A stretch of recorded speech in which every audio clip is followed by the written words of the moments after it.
आप सभी भाइयों को लखेरा टीवी चैनल में सभी भाइयों का आर्थिक स्वागत है। आप देख रहे हैं अपने लखेरा टीवी चैनल।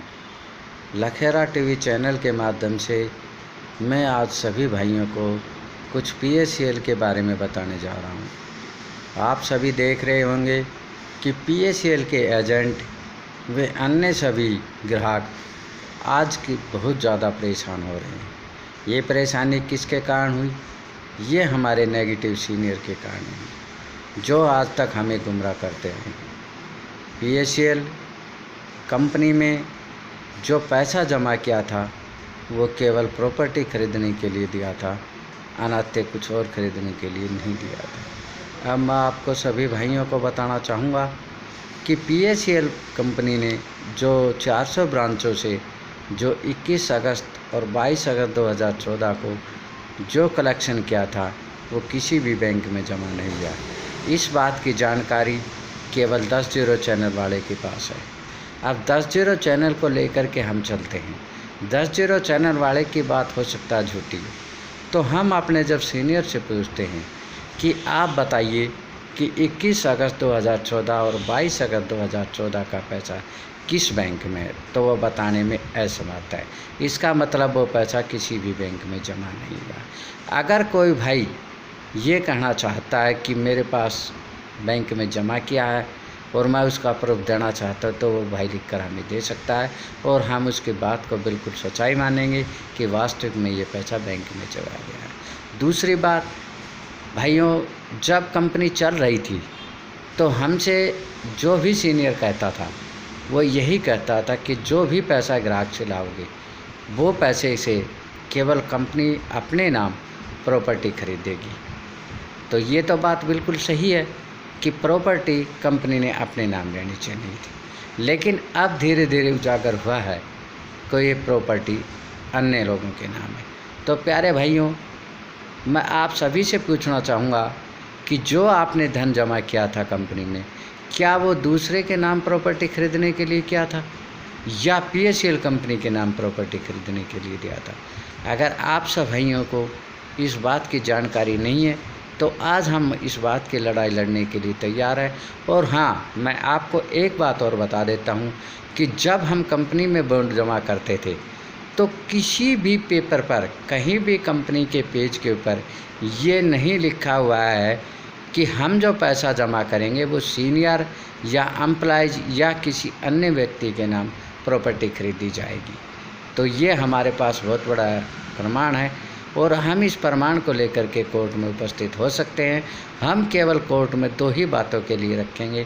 पहली बात हम ये रखेंगे कि 21 अगस्त 2014 और 22 अगस्त 2014 को 400 शाखाओं से, यानी कि भारत देश में 400 शाखाओं से लगभग 15,000 करोड़ रुपए जो जमा हुआ है वो किस बैंक में है और उससे कौन सी प्रॉपर्टी खरीदी गई है। अगर वो प्रॉपर्टी खरीदी गई है उस तारीख में या उससे 10 दिन, 15 दिन, 1 महीना तक भी अगर प्रॉपर्टी खरीदी गई है तो आप हमें उसका प्रमाण दिखा सकते हैं और हम आपकी बात को सत्य मानेंगे। दूसरी बात ये कहेंगे कोर्ट के अंदर कि जब हम कंपनी में पैसा जमा करते थे तो हमारे सीनियर या कोई भी कर्मचारी, कोई भी ये नहीं कहता था कि इस पैसे से दूसरे व्यक्ति के नाम प्रॉपर्टी खरीदी जाएगी। ये पैसा केवल कंपनी में जमा होगा और कंपनी इस पैसे से प्रॉपर्टी खरीदेगी और उचित दामों में बेचकर आपको ब्याज सहित भुगतान करेगी। ये इनका प्रस्ताव था। तो आज इन लोगों ने प्रॉपर्टी दूसरे के नाम क्यों खरीदी? ये तो सबसे बड़ा गुनाह है। तो आप सभी भाइयों से मैं कहना चाहूँगा कि सभी भाई इकट्ठे हो जाओ और एकजुट होकर के लड़ाई लड़ो और आप अपनी रसीदों को ध्यानपूर्वक से देखो और अगर आप अपने बॉन्ड को उठा करके देखिए, उस बॉन्ड के अंदर किसी भी कहीं भी जगह ये नहीं लिख रखा कि कंपनी आपके पैसे से सीनियर के नाम कंपनी प्रॉपर्टी खरीदेगी। ऐसा कभी कहीं नहीं लिखा है।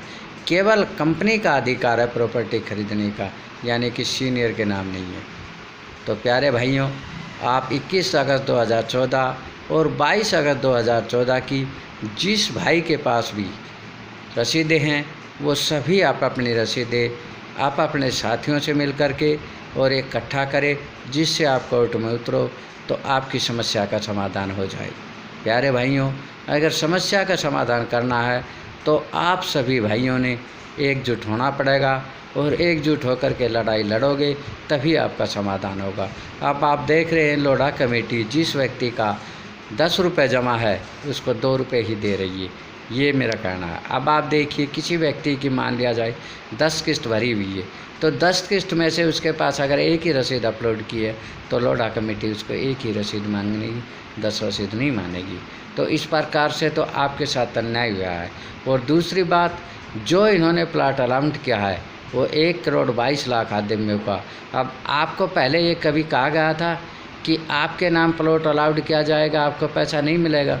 ये तो आपके से कभी सीनियर ने या कभी कंपनी ने नहीं बोला, तो आज ये ऐसा क्यों कह रहे हैं? तो हमने इस बात के लिए कदम उठाना पड़ेगा और सभी भाइयों से इकट्ठा होकर के, एकजुट होकर के इस कार्य को आगे बढ़ाना होगा।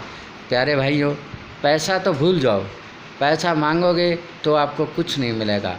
यदि आप इन दोनों बातों पर अड़ के खड़े हो जाते हो तो आपको भुगतान अवश्य मिलेगा। भुगतान लेने के लिए आप सभी भाई एक कदम उठा करके, एकजुट होकर के, एक कंधे पर लट करके आप लड़ाई लड़ सकते हो। अगर आप लड़ाई लड़ोगे और सच्चाई में आपकी जीत होगी, क्योंकि इनके पास जो 2 सवालों के जवाब बिल्कुल भी नहीं। अगर ये 2 सवाल का जवाब देते हैं तो भी हमारी जीत होती है। क्यों? अगर ये कहते हैं कि सीनियर के नाम प्रॉपर्टी खरीदने का अधिकार है, तो अधिकार है तो आज उस जो भी पैसा हमारा है वो सीनियर को देने का भी अधिकार है। क्यों? कि हमारे पैसे से ही उसके नाम प्रॉपर्टी खरीदी गई है, तो पैसा हम अपने उससे मांग सकते हैं और ले सकते हैं, क्योंकि हमारा अधिकार है।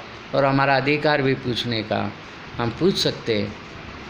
ये तो हम भाइयों को गुमराह किया जाता है कि हम ऐसे हो जाएगा, वैसे हो जाएगा।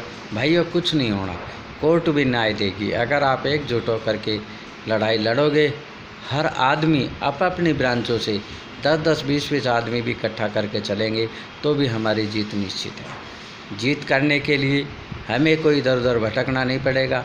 हम केवल सीधा कोर्ट में उतरेंगे और कोर्ट में उतरने के बाद हमारा यही 2 ही प्रस्ताव रहेगा, हमारा तीसरा प्रस्ताव कोई नहीं रहेगा। ना ही हमने पैसे की आवश्यकता है, हमने केवल इनकी जानकारी चाहिए। अगर हमें इन बातों पर अड़ के खड़े हो जाएंगे तो हमारी जीत निश्चय है और हम इसी के साथ अपनी जीत को हासिल कर सकते हैं।